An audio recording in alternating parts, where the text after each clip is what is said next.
안녕하세요. 그 퀘스천의 제로입니다.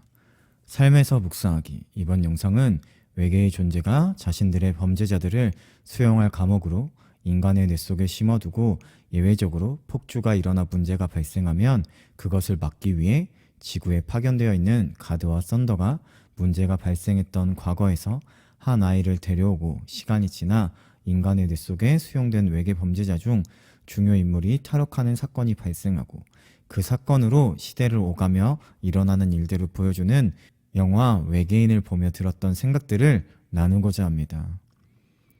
첫 번째로 가드와 썬더가 과거에서 문제를 해결하고 현재 시대로 돌아오는 과정에서 무작정 아이 하나를 데려오게 되고 결국은 아이를 옆에 두고 인간에 대해 데이터를 수집하고 무궁무진한 인간에 대해서 알아가자며 아이를 키워가게 되는데, 이처럼 무언가를 더 알고 싶다면 옆에 가까이 두고 같이 생활하며 대화하며 지켜볼 때에 더 많은 것을 알아갈 수 있을 텐데, 우리는 우리의 곁에 무엇을 두고 있을까요? 우리가 알고 싶고 우리가 옆에 두길 원하는 존재는 누구인가요? 우리가 알아가고 싶은 존재는 누구인가요? 우리가 하나님을 여전히 잘 모르는 이유는 우리가 하나님 곁에 있지 않고 우리에게 하나님을 알기 위한 시간이 존재하지 않기 때문 아닐까요? 하나님은 언제나 우리의 곁에서 우리를 지키시는데 우리가 바라보지 않고 우리가 느끼지 않기 때문 아닌가요? 하나님에 대해 알아가기보다 성공하는 법을 알기 원하고 부자가 되는 법을 알기 원하고 있지 않나요? 그렇다고 해서 우리가 믿음으로 나아갈 때에 항상 실패해야 하고 가난해야 하는 건 아니지만 하나님보다 성공이나 부가 더 커지고 있진 않나요? 하나님의 곁에서 보내는 시간보다 세상에게 빼앗긴 시간이 더 많지 않나요? 또 영화에서 아이가 성장하여 학교에서 문제가 발생했을 때 가드가 학부모의 자격으로 학교에 오는데, 아이에게 문제가 발생하면 부모가 오고 부모가 해결해 주듯 우리에게 문제가 발생했을 때 우리는 누구를 찾고 누구를 부르나요? 우리에게 문제가 있을 때 이런저런 방법을 다 찾아보고 다 하다가 다 막히면 자포자기한 심정으로 가장 마지막에 하나님을 찾고 있진 않나요? 가장 먼저 하나님을 찾기보다 가장 마지막에 하나님을 찾고 있진 않나요? 언제나 우리의 곁에서 우리를 지키시며 우리를 돕기 원하시며 우리를 도울 수 있는 하나님을 바라보며 우리의 가장 가까운 곳에 하나님을 두고 하나님을 붙들고 하나님을 바라봄으로 어떤 상황과 어떤 순간에도 하나님을 가장 먼저 찾고 구하는 우리의 삶이 되길 소망합니다.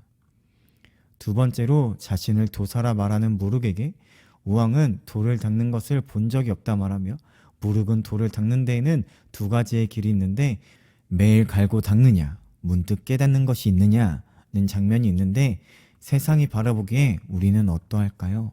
우리가 크리스천이라고 말하며 우리가 하나님을 사랑한다고 말하는데 세상은 우리에게서 하나님을 향한 사랑을, 하나님을 향한 믿음을 볼 수 있을까요? 세상이 우리의 삶에서 우리의 말이나 행동에서 하나님을 발견할 수 있을까요?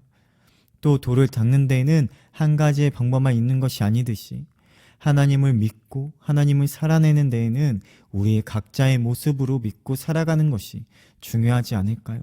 용한 도사가 있어 도수를 흉내내거나 따라할 필요가 없듯이 누군가의 신앙을 따라갈 필요도 없고 누군가의 기도와 예배를 흉내낼 필요 없이 우리는 우리가 할 수 있는 최선으로 하나님을 믿고 하나님을 사랑함으로 하나님을 살아가면 되는 것 아닐까요? 우리가 닮아야 하고 따라가야 할 분이 있다면 그건 예수님 단 한 분 아닐까요? 가장 연약하고 작은 자의 모습으로 오셔서 언제나 말씀 가운데 계시며 기도하신 예수님만 닮아가면 되는 것 아닐까요? 우리가 다른 누구를 닮아가고 흉내내기보다 우리가 서 있는 곳이 어디든지 우리가 할 수 있는 최선으로 오직 예수님만을 닮아 하나님만을 붙들고 하나님을 바라보며 하나님을 살아낼 때에 세상이 우리의 삶을 통해서 우리의 말과 행동들을 통해서 하나님의 살아계심을 보게 되는 우리의 삶이 되길 소망합니다. 세 번째로 인간의 뇌에 심어진 외계 죄수들이 문제를 일으키는 일은 거의 없고, 문제가 되더라도 지구의 대기와 외계 죄수들이 있던 곳의 대기가 달라 오래 살 수 없지만 영화 속 외계의 존재가 인간의 뇌 속에 심어진 죄수 중 중요 인물을 깨우고 외계의 대기를 가져와 문제가 발생하는 모습을 볼 수 있는데, 거짓과 탐욕, 욕망과 죄악으로 가득한 이 세상에서 하나님을 향한 사랑과 믿음으로 살아가는 것이 힘든 것은 당연한 것 아닐까요? 흐르는 물을 거슬러 올라가려면 그만큼 힘이 더 필요하듯이 세상의 흐름과 세상의 길과는 다른 길을 가는 것은 그만큼 어렵고 힘든 것일 텐데, 우리의 모습은, 우리의 삶은 어떠한가요? 우리 역시 쉽고 편한 길을 가려고 하진 않나요?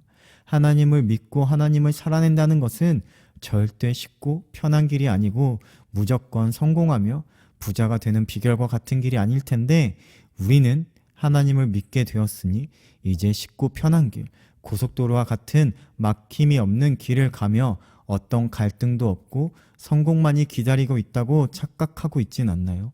우리 안에 심겨진 하나님의 사랑은 절대 그런 것이 아닐 텐데, 지금 우리의 모습은 어떠한가요? 지금 우리는 이 세상을 살아가면서 어떠한가요? 살만한가요? 아니면 그렇지 않고 힘든가요?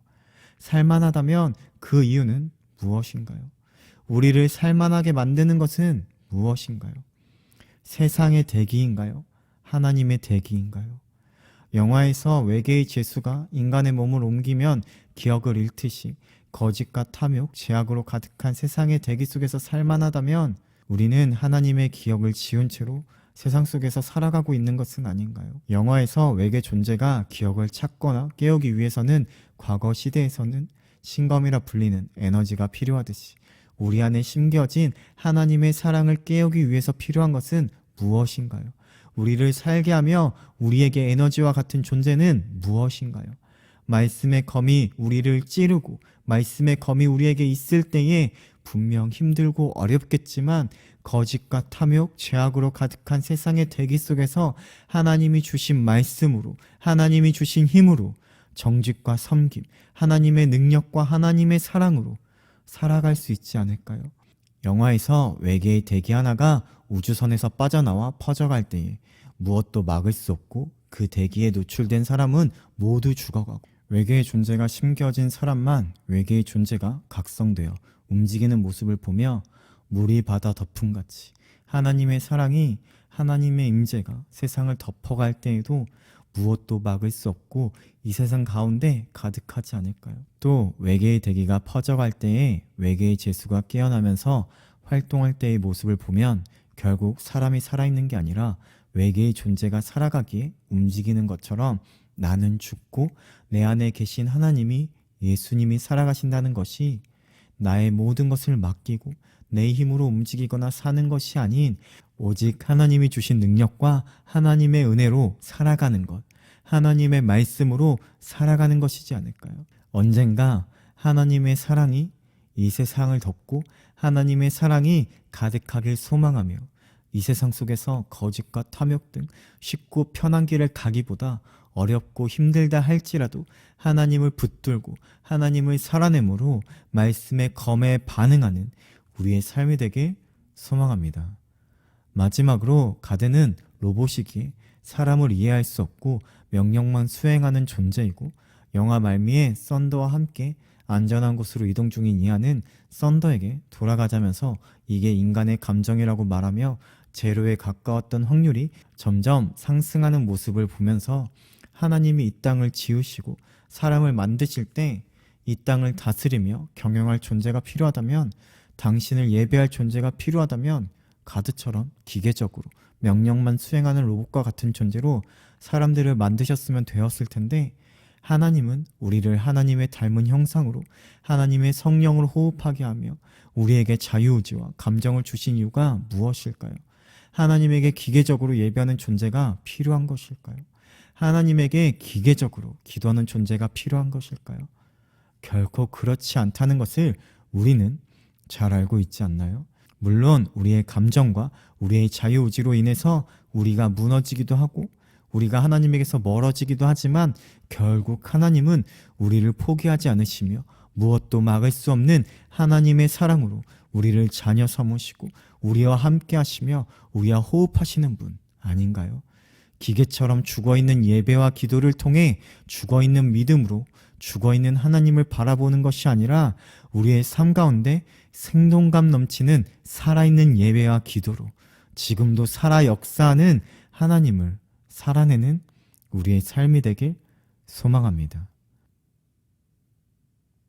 오늘도 삶의 현장에서 질문하며 각자의 답을 찾아가길 바랍니다.